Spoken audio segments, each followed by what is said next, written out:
ఇప్పుడు ఇవాళ రేషన్ షాపుల ద్వారా కందిపప్పు అందిస్తా ఉన్నారు, షుగర్ అందిస్తా ఉన్నారు, తర్వాత గోధుమలు అందిస్తా ఉన్నారు.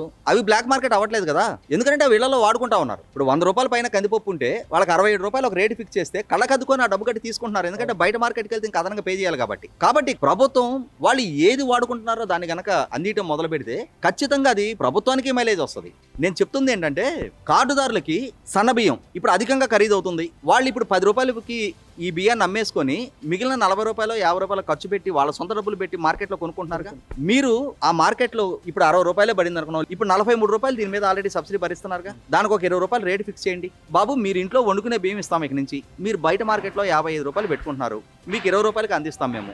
ఆ 20 రూపాయలు పెట్టి మీరు కొనుక్కోండి అని చెప్పానంటే వాళ్ళు వండుకొని తినేది కాబట్టి బయట 55 రూపాయలు పెట్టి తెచ్చుకోవాల్సింది 20 రూపాయలకి వస్తుందంటే కళ్ళకద్దుకొని తీసుకుంటారు అందరూ. వాళ్ళు ఇంట్లో వండుకోవడానికి అలవాటు పడ్డ తర్వాత వీళ్ళకి అమరిక అసలు ఈ నెక్సెస్ అక్కడితో కథం.